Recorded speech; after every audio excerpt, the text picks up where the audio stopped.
This is my reading log for the database of award-winning children's literature. I picked the book Nightmares, Poems to Trouble Your Sleep by Jack Prelutsky, illustrated by Arnold Lobel, publisher Greenwillow Books, copyright date 1976. The genre is poetry, juvenile fiction, or fantasy. There are 40 pages. The appropriate age is 4 to 8, or grade levels 1 through 5.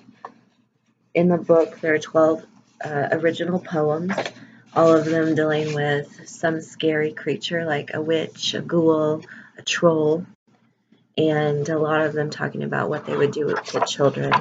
The illustrations are done in black and white. I think creating a scary kind of tone, or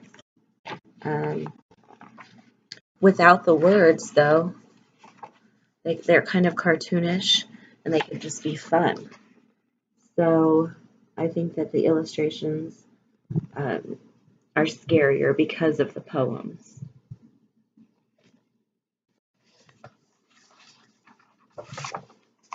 And this one is just creepy in general without the words, but the words make it worse. The book was banned in Wisconsin in 1993 in some elementary schools because it is so graphic. I think it would be a good book to read to kids. I read one poem to my 8 and 10-year-old, and by the end of the poem, their mouths were gaping open, and they wanted more read, and they immediately wanted to go write their own scary stories, and they both wrote a couple. And it just really ignited excitement in them. And they immediately wanted to take it to class and share it with their friends during Halloween. So we'll see about that. For the activity that I would do, I'd have them write their own scary story or poem, because my kids naturally wanted to do that after hearing just one.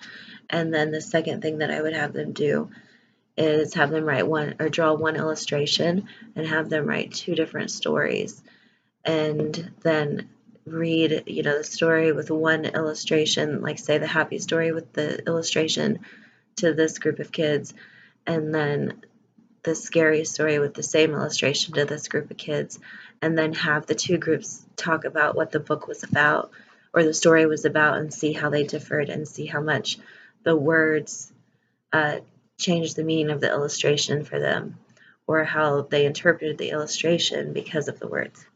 I think that would be interesting to do. And one of my favorite poems in here is The Boogeyman. I'll show you the picture.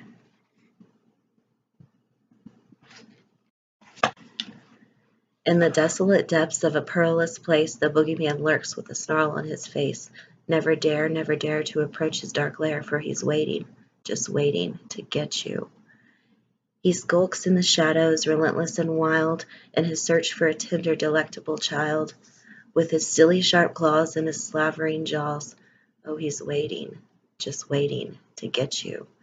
Many have entered his dreary domain, but not even one has been heard from again. They no doubt made a feast for the butchering beast, and he's waiting, just waiting to get you. In that sulphurous, sunless, and sinister place, he'll crumple your bones in his boogie embrace.